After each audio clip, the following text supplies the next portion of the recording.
Ah, quelle belle journée! Bonjour à toutes et à tous les amis, j'espère que vous portez toutes et tous très bien. Là, c'est même plus la journée, c'est la soirée. Mais on a passé une bonne journée, je pense. En tout cas, on est là pour parler du Barça, on est là pour parler des enseignements. Je sais qu'il y a beaucoup qui vont me tomber dessus. Ouais, on a fait les enseignements que lorsqu'on gagne, il faut en faire aussi lorsqu'on perd. Lorsqu'on perd, je suis pas motivé, je vous dis la vérité. D'accord? Mais vous avez raison, on devrait en faire aussi lorsque ça va pas, pour pointer du doigt les choses qui vont pas. Mais là, ça va, donc on va en parler. Les 5 enseignements du match d'hier, voire même du début de saison, de la première partie de saison. 5, ouais, 5, ça me rappelle un chiffre quand même, hein? 5. Bref, les amis, avant de parler en fait des enseignements, du premier enseignement ou du deuxième, j'aimerais juste préciser que je vais pas m'étaler sur Rafinha durant cette vidéo parce que je vous prépare une vidéo vraiment spéciale, une vidéo spécifique sur lui où on va vraiment se poser pour parler en détail de Rafinha parce que je pense que ça lui rendrait pas hommage de le citer dans une liste de 5 choses à retenir comme ça. Rafinha, il mérite une vidéo à lui tout seul et il y a des choses à dire, croyez-moi. Donc Rafinha qui a atteint d'ailleurs les 30 goals assists, l'objectif que je m'étais fixé pour lui en début de saison. Donc voilà, juste petite parenthèse pour préciser ça. Donc il n'y aura pas de section Rafinha dans ces enseignements. Donc le premier enseignement, déjà, oui, je vais tout de suite en parler. Là, maintenant que le Barça gagne, je vais en profiter pour le dire. L'arbitrage, ce n'est plus possible. Oui, je profite du fait que le Barça gagne pour en parler, parce que sinon, quand on parle après une défaite ou après une contre-performance, ça te taxe de, voilà, pleureuse, tu te caches derrière l'arbitrage, etc. Là, j'en parle au moment où le Barça gagne par 3 buts d'écart, une humiliation sur le Real Madrid. Malgré tout, l'arbitrage, ce n'est plus possible. Quelqu'un m'en a parlé d'ailleurs sur Instagram, on n'en parle pas assez, mais le premier but du Real Madrid, il doit être refusé. On le voit en Mondovision que Vinicius, il fait faute sur Casado. Il lui prend la jambe d'appui, il y a faute.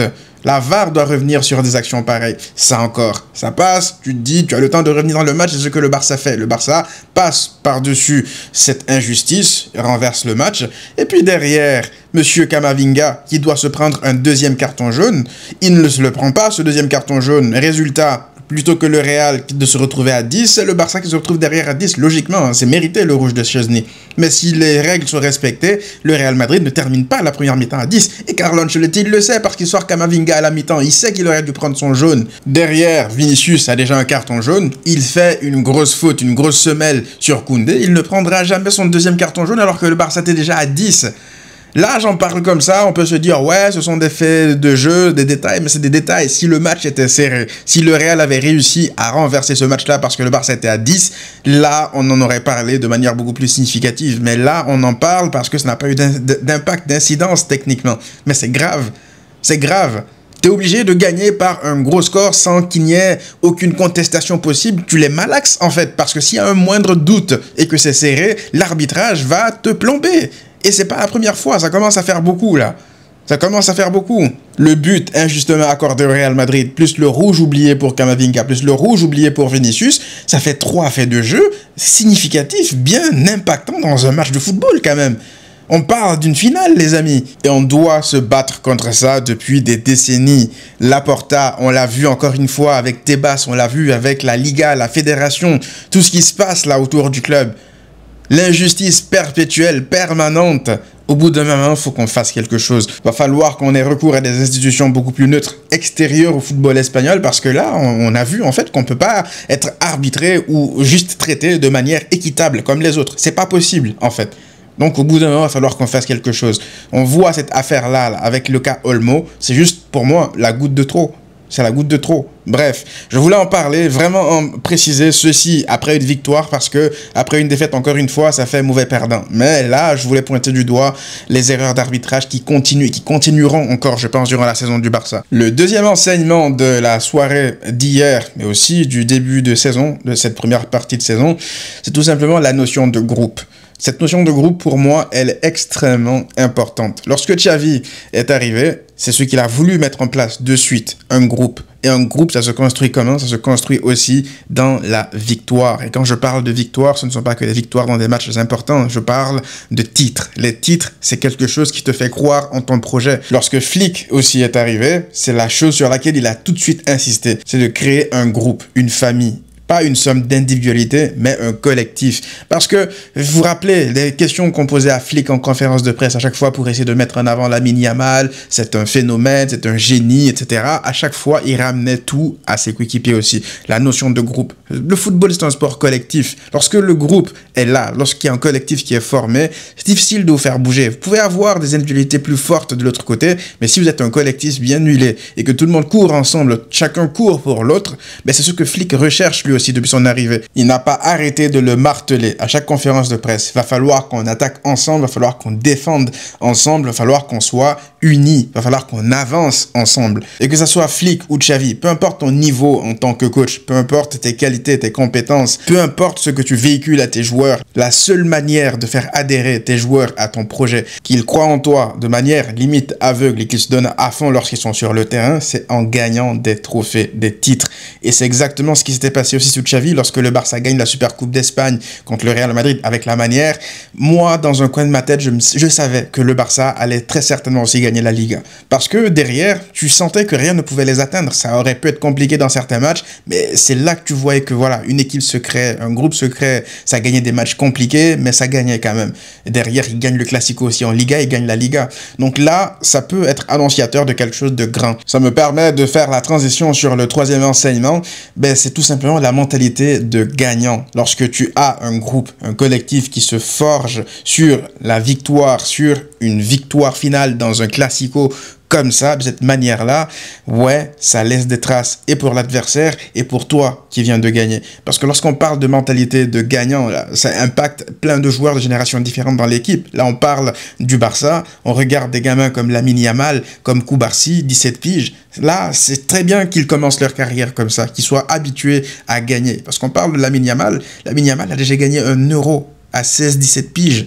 Il a gagné des trophées importants. Il a, même s'il n'était pas partie intégrante de l'équipe qui a gagné la Liga sous Xavi, il a quand même participé à un match contre le Betis. Donc techniquement, il a quand même un titre de Liga. Même si dans sa tête, il sait qu'il n'a pas participé. Mais tout ça, ça participe à créer des joueurs qui ont cette mentalité de gagnant. Très longtemps, le Barça a eu des joueurs qui s'étaient habitués à perdre, en fait. La mentalité de la lose commençait à s'installer. On le remarquait durant ces dernières années. Plein de fois ici, tu savais que même lorsque le Barça avait un score d'avance, il y a de grandes chances qu'il se fasse remonter. Combien d'entre nous étions là, hier, à regarder après le rouge, à espérer, en fait, que le Barça tienne, parce qu'on a été traumatisé par un Barça qui ne savait plus, en fait, tenir le moindre résultat. Dans la difficulté, ça s'écroulait. Ça ne remonte pas que de la saison dernière contre le Paris Saint-Germain, ça c'était déjà bien avant comme ça, que ce soit la Roma, Anfield, etc., etc. Dans la difficulté, ça a toujours sombré. Pourquoi? Parce que mentalement, c'était défaillant. Donc hier, ça m'a fait plaisir de voir cette équipe tout donner comme ça, ne même pas donner l'impression en fait d'être à l'agonie, à 10 contre 11 face à ton rival de toujours. Dans une finale, ils ont la possibilité de remonter. On l'a jamais senti en fait le Real capable de faire bousculer les choses. Et ça, c'est cette mentalité-là de gagnant qu'il faut retrouver. Et elle se forge, là encore, ça, par des victoires. Lorsque je parle de Lamine Yamal, on peut parler aussi de Koubarsi, qui a été gagné des Jeux Olympiques aussi, déjà à 17 piges. Un mec qui a été prépondérant dans la saison dernière du Barça vers la deuxième partie de saison et qui, aujourd'hui, est une pièce maîtresse de la défense. On n'en parle pas assez de Koubarsi. Pour moi, ce que Koubarsi fait, c'est autant impressionnant que ce que Lamine Yamal fait en attaque. Parce que derrière, encore une fois, tu te rates un match, ça y est, tu plombes ton équipe. Et le gamin, il se rate très rarement. On l'a décalé à gauche. J'ai vu Koubarsi faire des relances de son pied gauche. Je pensais d'abord que c'était Inigo Martinez de base. Je pensais qu'il était toujours là sur la pelouse. Sur son pied faible, il envoie des caviars au milieu. Ça n'a juste aucun sens. Au-delà de la mentalité de la gagne qu'on inculque à des jeunes comme Lamine Koubarsi, on peut également rajouter un mec comme Casado. Casado qui découvre lors de sa première saison professionnelle au plus haut niveau. Comme ça, il s'impose. Au bout de 6 mois, il gagne déjà un titre. Un titre, certes, ce n'est pas le titre le plus prestigieux, mais au moins, il gagne. On parle là d'un mec qui était en larmes il y a à peine quelques mois en arrière parce que le Barça Athletic n'avait pas réussi à passer des playoffs. Vous imaginez le gap, le chemin parcouru depuis. Donc ouais, c'est des joueurs, tout ça là, qui vont apprendre à gagner, qui vont aimer toucher des trophées, célébrer comme ça. Surtout dans le Real Madrid, on avait la réaction des joueurs du Real Madrid. C'était humiliant tout ça. Le Barça l'a subi ça la saison dernière. Mais cette mentalité de gagnant, elle va au-delà des jeunes comme Lamine Yamal. Ça concerne aussi des joueurs comme les Rafinha, Pedri, Gavi, tous ces joueurs-là. Sans compter le fait que ce que tu viens de faire là au Real Madrid en l'espace de 2 mois et demi, ben ça peut contribuer à créer de l'autre côté une mentalité un peu de peur, de crainte vis-à-vis du Barça. Parce que tu fais pas que gagner face à eux, tu les écrases à chaque fois. Dans 2 compétitions différentes, tu les écrases. Donc là, en finale, vous imaginez, rappelez-vous comment le Barça se sentait à chaque fois qu'on affrontait le Bayern Munich. Tellement ils nous avaient humiliés, tellement ils nous avaient malaxés. 3-0, 8-4, par-ci, par-là. Jusqu'à cette saison-là, quand on affrontait le Bayern Munich il y a à peine quelques mois en arrière, je vous dis la vérité, je me pissais dessus. Et je pense que les joueurs aussi, lorsqu'ils affrontaient le Bayern, ils ont respecté le Bayern lors des 10-15 premières minutes. Beaucoup trop respecté le Bayern. Cette peur, cette crainte qu'on avait pour eux, dans nos têtes, ça existait encore. Ce complexe d'infériorité qu'on avait vis-à-vis d'eux, ça, c'est eux qui l'ont cultivé, c'est eux qui l'ont entretenu durant toutes ces années. Et nous, on était là à chaque fois que les Thomas Müller faisaient des vidéos, on se chiait dessus, disons-nous la vérité. Et à une époque, c'est le Barça qui infligeait ce complexe d'infériorité au Real Madrid. Lorsque les Messi étaient là, on savait que le Real Madrid, à chaque fois qu'ils affrontaient le Barça, ils avaient peur. Tu gagnais des classicos sans même les jouer parce que les gars, ils étaient terrorisés. Ils avaient peur de se manger une tôle à chaque fois. Parfois, ils gagnaient, ça pouvait bien sûr arriver lorsque le Barça n'était pas assez bon, mais de base, ils craignaient le Barça. Et donc là, si tu réussis à enchaîner des victoires comme ça dans les classicos, tu vas réinstaurer ce complexe d'infériorité vis-à-vis d'eux et tu pourras te faciliter les classicos encore plus à l'avenir. Maintenant, on verra, parce que c'est pas que les matchs contre le Real Madrid, la Liga par exemple, c'est un marathon, il y a plein de choses, c'est pas que le Real Madrid, mais au moins, tu réussis en tout cas à te remettre à l'endroit par rapport à ça. Le 4e enseignement, c'est tout simplement de savoir quel impact tout ceci aura sur la deuxième partie de saison. Déjà, ce qu'on retient par rapport à la deuxième partie de saison, c'est que cette équipe du Barça, elle est capable de battre absolument n'importe qui. Dans les gros matchs, elle est présente. Cette équipe aime les gros matchs. Le problème, le souci, c'est que dans la saison, il n'y a pas que les gros matchs. Il y a les petits matchs aussi, je l'ai dit tout à l'heure, il n'y a pas que le Real Madrid. Tu vas devoir gagner contre des Leganés, tu vas devoir gagner contre des Las Palmas, tu vas devoir gagner contre des Celta Vigo, le Betis Séville qui arrive là en Copa bientôt. Donc, tu ne peux pas avoir des visages aussi différents. Après, moi, je peux excuser lorsque tu te rates dans un match comme celui contre l'Atlético Madrid parce que, encore une fois, c'est juste la réussite qui te manque ce jour-là. Tu fais tout bien, tu domines le match, tu joues bien au football, l'équipe d'en face ne propose rien du tout, tu la domines, tu rates des occasions. C'est peut-être là qu'on peut incriminer le Barça, lorsqu'ils ne sont pas réalistes. Mais cette équipe-là est capable de battre absolument n'importe qui. Demain, moi, je vois un Liverpool-Barça, je me dis pas, non, j'ai peur comme il y a 3 ans en arrière, 3-4 ans en arrière. Je me dis, ouais, il va y avoir un gros choc, un gros match, je ne sais pas comment ça va se passer, mais au moins, je sais qu'il y aura un choc. Je sais que le Barça répondra présent. Peut-être qu'ils perdront le match, mais je sais qu'ils répondront quand même présent dans les grands matchs. Ils nous ont montré la capacité qu'ils ont, cette année, en tout cas, de pouvoir se battre face aux meilleures écuries, que ce soit le Bayern, le Real Madrid. Donc, ça ne m'étonnerait pas de voir demain un Barça-Liverpool et que ça soit extrêmement chaud, en fait. Donc ça, juste ça, déjà, ça me rend fier. Maintenant, par rapport à la deuxième partie de saison pour se projeter davantage, la question aussi, c'est de savoir est-ce que le Barça sera capable de jouer comme ça face aux petits. Vous savez, le problème que le Barça rencontre avec cette deuxième partie de saison, c'est peut-être un problème d'effectif. On parle là de mercato. Le mercato a ouvert ses portes. C'est le moment d'aller se renforcer intelligemment. Tu es revenu au 1 pour 1. Ça y est, maintenant, t'as plus ces restrictions dans le mercato, là. Il y a des joueurs qui, on va pas se mentir, ne servent plus à grand-chose dans cet effectif aujourd'hui. Je parle notamment de Ansu Fati. Là, je pense que Flick, il ne rentre plus dans les plans de Flick. Même Frenkie de Jong. Ça parlait beaucoup de Marcus Rashford récemment. Mais moi, je signe les 2 mains. Direct, Marcus Rashford. C'est un profil totalement différent déjà de Ansu Fati. C'est un joueur qui peut apporter des choses. Mais vous savez quoi? On fera une vidéo beaucoup plus détaillée sur Marcus Rashford si jamais se précise. Mais si jamais elle a la possibilité de le faire venir, mais je le fais venir 1 million de fois. Un joueur comme ça, je le fais venir. Donc t'en as besoin. T'auras besoin de faire tourner. T'auras besoin de donner des minutes à d'autres joueurs. Le 11 qu'on a vu contre le Real Madrid, le 11 qu'on a vu contre l'Athletic Club durant cette Copa, c'est pas ce 11-là qui pourra jouer tous les matchs et espérer derrière enchaîner des masterclass. Ils vont fatiguer. Donc au bout d'un moment, il va falloir impliquer davantage des joueurs. Moi, j'ai pas aimé, malgré le fait que le Barça ait gagné cette compétition, j'ai pas aimé le fait que Pablo Torre, par exemple, ait 0 minute. Un joueur comme ça, tu dois t'en servir. Tu ne pourras pas, encore une fois, compter sur le même 11.